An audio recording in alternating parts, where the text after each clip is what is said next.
Sir कि नहीं दरिद्र सम दुख जग माही, संत मिलन सम सुख कछु नाही। दुनिया में दरिद्रता से बड़ा कोई दुख नहीं है और संत से मिलने से बड़ा कोई सुख नहीं है। आज हम उनसे भौतिक रूप से नहीं मिल सकते, इन विचारों को सुन करके समझ करके उसको अपने जीवन में उतार सकते हैं। मैं अधिक समय न लेते हुए मैं अब निवेदन करूंगा महाविद्यालय में कार्यरत डॉक्टर अंग्रेजी विभाग के अध्यक्ष डॉक्टर संतोष कुमार जी से कि 2 शब्द वे संत रविदास जी के बारे में कहें। आदरणीय डॉक्टर संतोष कुमार जी। धन्यवाद सर। बड़ी हर्ष की बात है कि पूरे प्रदेश में या पूरे हमारे भारत वर्ष में रविदास जयंती बड़ी धूमधाम से मनाई जा रही है। और आज प्राचार्य महोदय जी के प्रयास से ऑनलाइन संगोष्ठी संभव हो पाई है और हमारे हिंदी के associate professor doctor AP Singh sir को बहुत बहुत बधाई इस कार्यक्रम को आगे बढ़ाने के लिए। सर्वप्रथम रैदास या हम रविदास जी को सत सत नमन करते हैं और आज हम उनके जो सिद्धांत, जो उनके विचार, जो हम लोग शुरू से पढ़ते आ रहे हैं कि उन्होंने हमारे समाज के लिए, जो निचले स्तर के लोगों के लिए, जो निम्न वर्ग के लोगों के लिए और यहाँ तक कि जो हमारे समाज में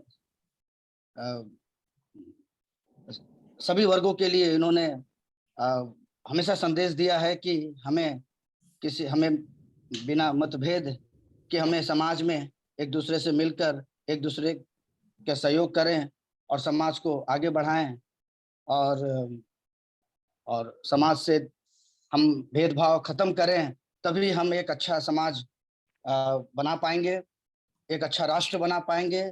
तो आज के दिन हम एक प्रण लेते हैं कि हम उनके विचारों और उनके सिद्धांतों के एवं उनके बताए हुए अच्छे विचारों के पद चिन्हों पर चलें और राष्ट्र को मजबूत बनाएं, समाज को मजबूत बनाएं और अपने आप को मजबूत बनाएं। धन्यवाद सर। धन्यवाद सर। आपको बहुत अच्छी बातें आपने कही। यही उद्देश्य है कि हम समाज में समता लाएं और यही उद्देश्य उनका भी था। सर को प्रणाम सर। अभी आपको सर देखा नहीं, आप सर प्रणाम सर। हाँ नहीं प्रणाम जुड़े हैं नहीं सर अभी देखा मैंने। धन्यवाद सर। हाँ अब सर हम महाविद्यालय में कार्यरत शारीरिक विभाग के अध्यक्ष डॉक्टर धनंजय जी से अनुरोध करेंगे कि 2 शब्द आज अवसर पर कहें। डॉक्टर धनंजय जी। संत शिरोमणि, संतों के संत शिरोमणि रविदास जी की जयंती पे इस संगोष्ठी की अध्यक्षता कर रहे हमारे प्राचार्य महोदय का सत सत नमन करता हूं, वंदन करता हूं, अभिनंदन करता हूं। और इस संगोष्ठी की अध्यक्षता कर रहे समारोह का इस संगोष्ठी का अध्यक्षता कर रहे अपने एपी सिंह सर को भी मैं सत सत नमन और वंदन करता हूं। मैं जैसे कि पता है कि आज हम संतों के संत शिरोमणि रविदास जी के जयंती पे हमें एक संगोष्ठी आयोजित हो रहा है। रविदास जी जैसे कि माना जाता है कि उनका जन्म 1378 ईस्वी में 13वीं सदी में हुआ था, बनारस में हुआ था। वो वैचारिक रूप से कवि थे, समाज सुधारक थे और समता मूलक समाज के स्थापना के लिए उन्होंने बहुत काम किए। जैसे कि उनका जन्म निम्न जाति में हुआ था, उन्हें भी पढ़ने के लिए रोका गया, उनको पढ़ने नहीं दिया गया। वो काफी समाज को सुधार करने के लिए बहुत कार्य कर रहे थे। तो उनसे खफा होकर उनके पिता उनको घर से निकाल दिए थे, बोले थे तुम हमारे घर से निकल जाओ, तुम ये क्या आडंबर किए रहते हो। तो उन्होंने अपने पिता का घर त्याग कर घर के पीछे एक छोटी सी कोठरी बनाकर छप्पर डालकर उसमें रहते थे।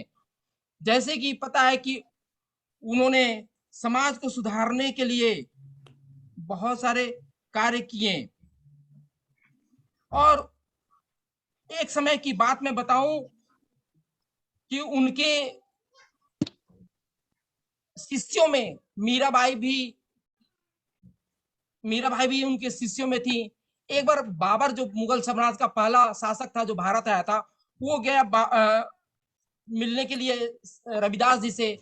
बहुत प्रचार सुना था, तो क्या है मिलने के लिए कि हम जाते हैं रविदास जी से मिलते हैं। तो रविदास जी से मिलने गए तो रविदास जी को बहुत उन्होंने नमन बंदन किया, लेकिन रविदास जी उनको पनिशमेंट दे दिए। तो कहे कि अच्छे संत जी आप हमें क्यों इस तरह पनिशमेंट क्यों दे रहे हैं? तो उन्होंने बताया कि तुम बहुत सारे लोगों का जान मारे हो, बहुत युद्ध लड़े हो, तुम इन यदि समाज सुधारक बनना चाहते हो, तुम अच्छे राह पे चलना चाहते हो, तो हम तुम्हें अपना आशीर्वाद देंगे, अपना बंधन अभिनंदन करेंगे तुम्हें और तुम्हें अपना ज्ञान देंगे। ये शब्द आप सभी सुने होंगे, मन चंगा तो कठौती में गंगा, ये रविदास जी का ही लाइन है।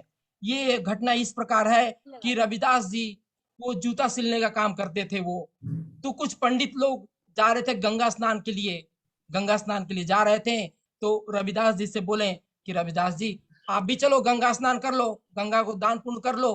तो कहे कि नहीं, अभी मुझे एक जूता सिलना है और मैं काफी इसमें व्यस्त हूँ।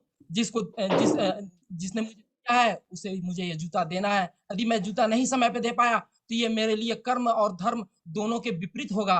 तो इसलिए मैं अपना कर्म को प्रधान करते हुए मैं अपना कर्म करूंगा मैं, और मैं बाद में मैं गंगा नहाने जाऊंगा। बोला अरे तुम अब चलो गंगा नहाने। बोला कि यदि मन चंगा है तो ये जो कठौती में पानी रखा हुआ है भी हमारा गंगा के समान होती है। और उन्होंने दान दिए, ये ले जाइए और ले जाके गंगा माँ को आप अर्पित कर दीजिएगा। जब वो गए गंगा माँ को जब अर्पित किए तो उसके आवेश में गंगा माँ ने स्वतः आकर और एक कंगन गिफ्ट किए उस ब्राह्मण को। तो ब्राह्मण सोचे कि बाप रे, ये तो सोने का कंगन है, मैं इस कंगन को क्या करूं, मैं उसको नहीं दूंगा। उसको थोड़ी पता होगा संत रविदास जी को कि ऐसा कुछ हमें गंगा ने माँ ने दिए हैं। वो लेकर चले गए और उसको अपने पास रख लिए। इतना कॉस्टली था, इतना कि उसको कहीं बेच नहीं पा रहे थे वो। तो उस समय के जो राजा थे उन्होंने उनको उस स्वर्ण के कंगन को ले लिए और बोले कि बताओ तुम्हें कहाँ से मिला है। तो बताया कि ये रविदास जी का है। तो रविदास जी को बुलाया गया उसमें और पूछा गया कि बताइए ये आपका है?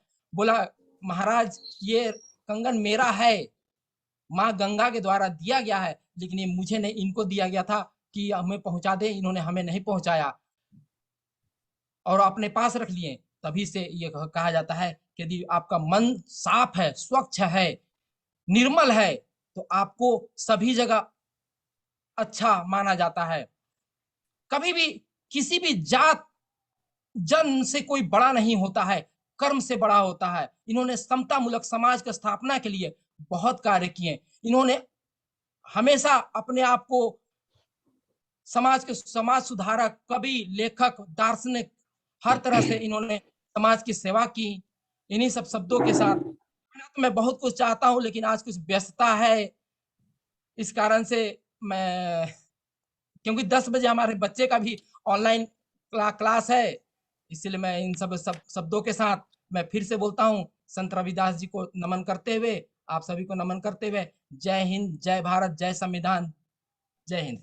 धन्यवाद सर, बहुत अच्छा बात आपने कहा सर, बहुत अच्छी बात। आपको बहुत बहुत सर आभार व्यक्त करता हूँ आपका, सर समय दिया आपने, बहुत धन्यवाद सर। जो बातें कही जाती हैं वही बातें आपने बिल्कुल साफ साफ कह दी, मन चंगा तो कठौती में गंगा। सही बात है, ये बहुत बड़ी बात है। इस बात को अगर हम अपना लें अपने मन में तो किसी प्रकार की समस्याएं हमें नहीं रहेंगी। धन्यवाद सर आपको। अब चूंकि समय बहुत ही कम है, चूंकि 40 मिनट की ही कोई गोष्ठी होती है, इसलिए मैं चाहूंगा संक्षेप में ही महाविद्यालय के समारोहक श्री विद्यार्थी मिश्रा से अनुरोध करूंगा कि 2 शब्द वो कहें इस अवसर पर। डॉक्टर विद्यार्थी मिश्रा जी। धन्यवाद सर। इस ऑनलाइन वेबिनार में सबसे पहले मैं महाविद्यालय के आदरणीय प्राचार्य सर का और इस कार्यक्रम के संयोजक डॉक्टर पी सिंह सर का और महाविद्यालय के समस्त हमारे शिक्षक बंधुओं का, सभी कर्मचारियों का और बच्चों का हार्दिक अभिनंदन और स्वागत करते हैं। सर आज हम लोग इकट्ठा हुए हैं, माघ पूर्णिमा का दिन है और कल से फागुन महीना लग जाएगा। और बहुत ही सुहाना मौसम है, बहुत अच्छी धूप भी खिली है और ना बहुत सर्दी है ना गर्मी है। और हम लोग ऐसे समय में एक संत शिरोमणि का जन्म दिवस यहाँ मना रहे हैं, उनकी जयंती यहाँ पर मना रहे हैं। अभी तो बातें सर बहुत अच्छी-अच्छी हुई हैं। उसमें 1-2 बात मैं थोड़ा-सा ठीक करना चाहूँगा। अभी हमारे डॉक्टर संतोष कुमार चंद सर ने कहा कि वो निम्न जातियों के उत्थान के लिए काम किए। सर ऐसा नहीं है, उन्होंने समाज के उत्थान के लिए काम किया था। और जैसा अभी धनंजय जी ने कहा ना कि वो ब्राह्मणों की टोली नहाने जा रही थी, तो उन्होंने उनका उत्थान किया ना, उनके उनके मन के विचार को ठीक किया था। और वो कंगन वाली जो कहानी है, वो कुछ हम लोग दूसरी तरह से सुनते हैं कि उस टोली में नहाने लोग जा रहे तो किसी का कंगन जो है गंगा में गिर गया था तो मिला नहीं, तो यहाँ पर रविदास जी ने अपनी कठौती से निकाल के दिया था। खैर जो भी है वो कहानियाँ हैं, वो किंवदंतियाँ हैं। उनका कुल मिला के मतलब ये था कि भक्ति की साधना और मतलब ईश्वर में आपको विश्वास है अगर, क्योंकि वो भक्ति काल के प्रमुख संत थे और ईश्वर में अगर आपको विश्वास है तो आपके सारे काम ठीक-ठाक हो जाएँगे, उसमें कोई समस्या नहीं आएगी। और जो भक्ति का मार्ग उन्होंने बताया और वही बात गीता में कही गई थी कि सर्वधर्मान् परित्यज्य मामेकं शरणं व्रज, अहम त्वां सर्व पापेभ्यो मोक्षयिष्यामि मा शुचः। ये है भक्ति का जो पराकाष्ठा है कि सभी धर्मों को छोड़कर, सभी कार्यों को छोड़कर केवल मेरी शरण में आ जाओ। भगवान कहते हैं मेरी शरण में आ जाओ तो मैं आपको सभी पापों से मुक्त कर दूंगा, सभी कष्टों से मुक्त कर दूंगा। ये है भक्ति साधना। तो ऐसा था संत रविदास का जीवन और वो समाज के सभी जीवों के, सभी प्राणियों के मात्र के कल्याण की बात करते थे, मानव मात्र के कल्याण की बात करते थे। उसमें ऐसा नहीं था कि वो निम्न जाति के उत्थान के लिए उन्होंने कोई ऐसा स्पेशल आंदोलन चलाया था कि इनका उत्थान हो, क्योंकि समाज में सबको जरूरत थी और हर वर्ग वहाँ पर कहीं न कहीं सुधरने के लिए उसमें गुंजाइश थी। और रही बात शिक्षा की, तो उस समय तो शिक्षा इतनी ज़्यादा पॉपुलर थी नहीं और वो सबको मिलती भी नहीं थी, चाहे जिस जाति का व्यक्ति हो, बहुत कम ही शिक्षा मिलती थी। तो जो भी था उनका भक्ति मार्ग पर उन्होंने काम किया था। और दूसरी बात इसमें सर उन्होंने जो कही एक गोस्वामी तुलसीदास जी की बात से चौपाई से आपने बात शुरू किया था, तो उनकी ही एक लाइन है, जिमि सरिता सागर महु जाहि, यद्यपि ताहि कामना नाही, तदपि सगर सुख संपत्ति बिनहि प्रयास धर्मशील कहीं जाहि शुभाएं। तो जिस तरह से सागर को पानी की जरूरत नहीं होती, मांगता नहीं है, लेकिन नदियां अपने आप उसमें अपना पानी ले जाके जमा करती रहती हैं और समुद्र हमेशा पानी से भरा रहता है। वैसे ही जो व्यक्ति धर्मशील होते हैं, जो धर्म पर काम करते हैं, संपूर्ण संपत्ति और सुख उनके पास अनायास ही आते रहते हैं, चलते रहते हैं। ये है भक्ति का स्वभाव, ये है भक्ति का मार्ग और ये है धर्म का मार्ग। तो धर्म और कर्म पे अगर हम अपने डटे हैं तो सब चीजें सारी सुख संपदा अपने आप ही आती है, उसको बुलाने की जरूरत नहीं पड़ती है। ये है हमारे संतों का आदर्श, ये है हमारे सभी जो गुरुओं का आदर्श है, इसलिए उनको गुरु शिरोमणि कहा जाता है, संत शिरोमणि कहा जाता है, क्योंकि उन्होंने एक अच्छा मार्ग दिखाया, हमको अंधकार से प्रकाश की ओर ले जाने की बात कही। और सर चूंकि मैं इतिहास का विद्यार्थी हूँ तो धनंजय सर की एक बात को ठीक करना चाहूंगा। आपने कहा कि 1378 ईस्वी के में उनका जन्म हुआ और बाबर से उनकी मुलाकात हुई थी। सर बाबर का जन्म 1483 ईस्वी में हुआ था और उनके और दोनों के जन्म के बीच में 100 साल से ज्यादा का अंतर है। तो बाबर और संत शिरोमणि में तो कभी मुलाकात हुई ही नहीं, तो वो हो सकता है मिस हो रहा हो और किसी और का नाम रहा हो। यद्यपि उन्होंने शासकों के साथ में बिल्कुल समता का भाव दिया, सर उन्होंने वो किसी को संत ऐसा रविदास नहीं कि 120 आपके साल जिए करार है थे। तो उन्होंने ऐसा कहा है। हाँ तो ठीक है, 130 रविदास भी जी जोड़ 120 लेंगे साल जिए थे तो भी सर। 15। सर 130 भी अगर 1378 में 130 भी जोड़ लेंगे तो भी 1526 नहीं होगा, क्योंकि बाबर भारत में 1526 में आया था और ऐसा कोई उल्लेख नहीं है कि वो मध्य एशिया में संत शिरोमणि ने वहां पर यात्रा की थी और वो जाकर के उनसे फरगना में या काबुल में बाबर से मिले थे, क्योंकि बाबर तो भारत में 1526 में कैप्चर किया था, पानीपत का पहला युद्ध। तो वो एक बहुत लंबा गैप है, वो किसी और का नाम हो सकता है, ऐसा नहीं है। खैर कुल मिलाकर मेरा आदर्श ये है कि संत जी ने सभी के, समाज के सभी वर्गों के लिए, लोगों के उद्धार के लिए काम किया। उन्होंने जाति धर्म देखकर काम नहीं किया था, उन्होंने लोगों के उद्धार के लिए, सबको सुधरने की जरूरत है। अभी भी तो हम कहते हैं इतना विकसित समाज है, लेकिन हर वर्ग में, हर जाति में, हर समाज में, हर धर्म में सुधार की गुंजाइश है। बहुत सारी विकृतियां हैं समाज में आज और उनको सुधरने की जरूरत है।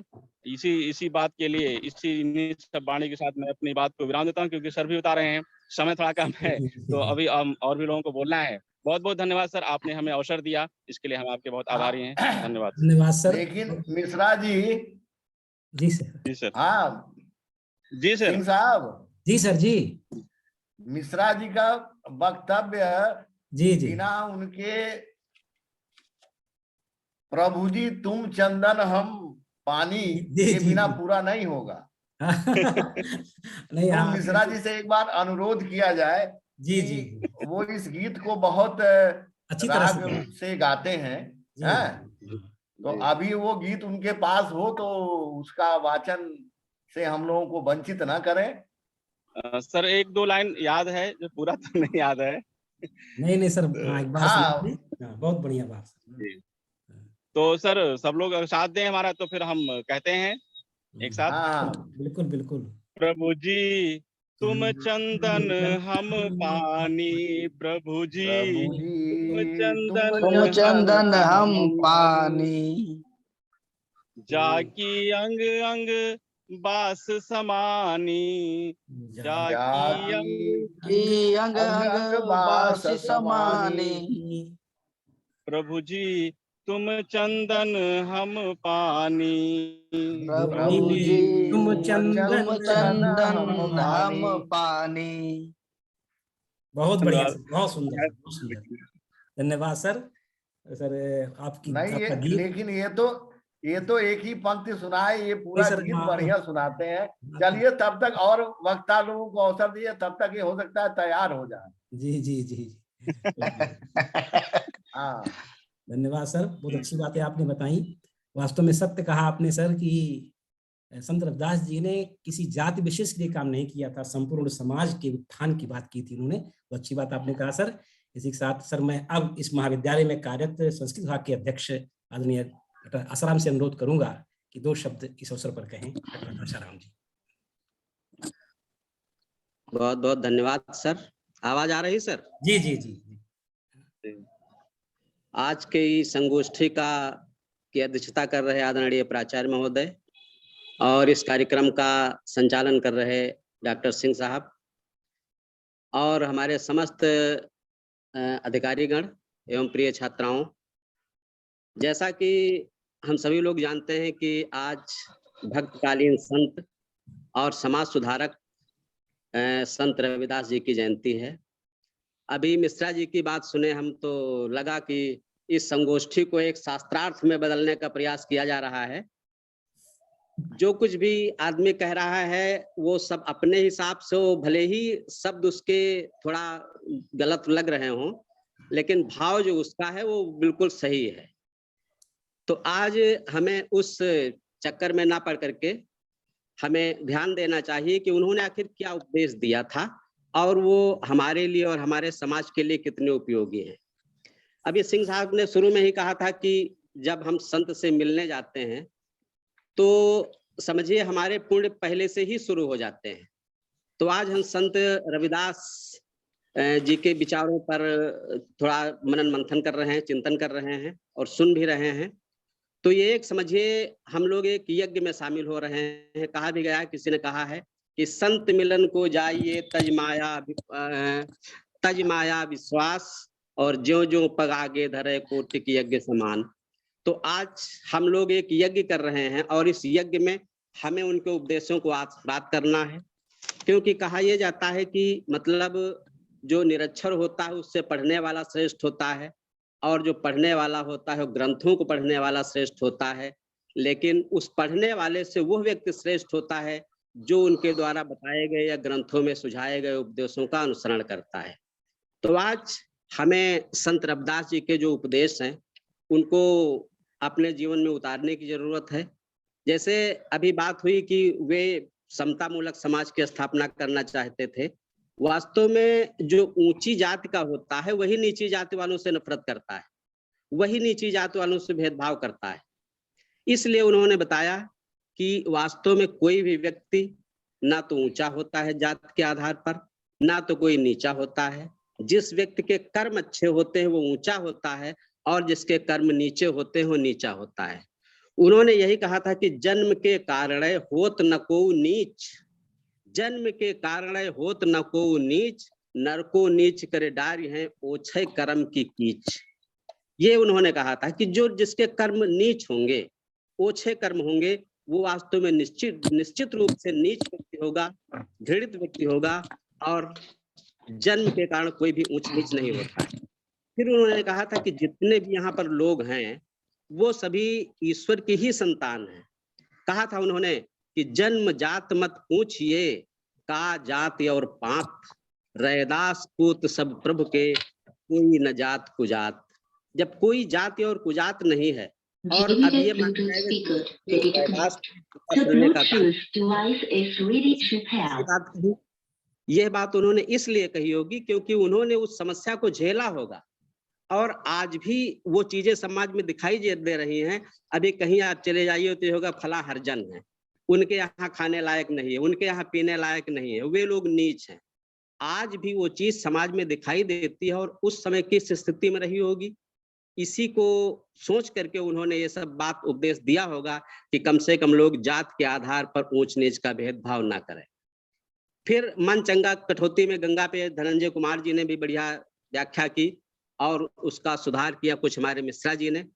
तो कहा जाता है कि लोग ये मानते हैं कि हम मथुरा जाएंगे, काशी जाएंगे, हरिद्वार जाएंगे, तब हमें ईश्वर के दर्शन हो जाएंगे, लेकिन ऐसा है नहीं। इसीलिए उन्होंने कहा था कि का मथुरा का द्वारिका का काशी हरिद्वार, रैदास खोजा दिल अपना, तऊ मिलिया दिलदार।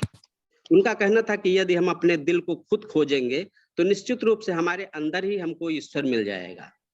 इस प्रकार से हम जब देखते हैं तो उन्होंने जो समाज में जातिगत भेदभाव था, ऊंच नीच का भेदभाव था, उसको उन्होंने पूरी तरह से नकारने की कोशिश की और कहा कि अगर इसको लोग नकारेंगे, भेदभाव को मिटाएंगे, तो निश्चित रूप से हमारा जो समाज है वो सुंदर होगा। इस प्रकार से उन्होंने दुराचार, अधिक धन संचय, मांसाहार, अंधविश्वास, पाखंड, भेदभाव, ऊंच नीच, इन सबके विषय में उन्होंने अपनी बात कही। और तो आज यदि हम उनके बताए गए उपदेशों पर चलें तो निश्चित रूप से हमारे समाज का उद्धार हो सकता है और पूरी तरह से भेदभाव मिट सकता है। इसी के साथ हम अपनी वाणी को विराम देते हैं। जय हिंद, जय भारत। धन्यवाद सर, बहुत अच्छी बातें आपने बताई। सही बात है कि कर्म ही आदमी को छोटा या बड़ा बनाता है। यही बात रविदास जी ने कहा भी है कि आदमी अपने कर्मों से बड़ा होता है और वही छोटा होता है। इसलिए अपने कर्म को हम अच्छी तरह से करें तभी हम बड़े हो सकते हैं। और जात पात की बात उन्होंने हमेशा कही कि कोई छोटा बड़ा नहीं है, छोटा बड़ा होता है आदमी अपने कर्मों से। धन्यवाद सर, बहुत ही गंभीरता से आपने बताया, इसलिए आपको बहुत धन्यवाद। अब चूंकि सर थोड़ा समय बहुत ही कम है मुझे लग रहा है, तो मैं अब सर से अनुरोध करूंगा, क्योंकि और कोई है नहीं, और कोई जुड़ा नहीं है मुझे लग रहा है, तो मैं अब अंतिम वक्तव्य के लिए महाविद्यालय के परम प्राचार्य से विनम्र अनुरोध करूंगा कि 2 शब्द इस अवसर पर कहें। आदरणीय प्राचार्य जी। धन्यवाद सर। आज महान संत रविदास जी की इस जयंती के पावन अवसर पर इस ऑनलाइन संगोष्ठी का संचालन एवं संयोजन कर रहे डॉक्टर अखंड प्रताप सिंह साहब, हमारे महाविद्यालय के विद्वान शिक्षकगण, डॉक्टर आसाराम जी, श्री विद्याधर मिश्र जी, श्री धनंजय कुमार जी, डॉक्टर संतोष कुमार चंद जी एवं महाविद्यालय के प्रतिभाशाली छात्राएं तथा महाविद्यालय परिवार के अन्य शिक्षक बंधु जो हमें हो सकता है वीडियो में न दिखाई पड़ रहे हों लेकिन ऑडियो से जुड़े हों, मैं इस अवसर पर आप सभी का हार्दिक स्वागत और अभिनंदन करता हूं। आज का दिन माघ मास की पूर्णिमा का दिन है, बहुत शुभ दिन है और आज के दिन ही महान संत रविदास जी का जन्म हुआ था। संत रविदास जी एक अलौकिक शक्तियों से समृद्ध महान व्यक्तित्व के संत थे। उन्होंने अपना संपूर्ण जीवन कर्म की प्रधानता को मुख्य स्थान देते हुए समर्पित कर दिया था। अभी विद्वान शिक्षकगण ने अपनी अपनी बातों को रखा। ऑनलाइन संगोष्ठी में जब हम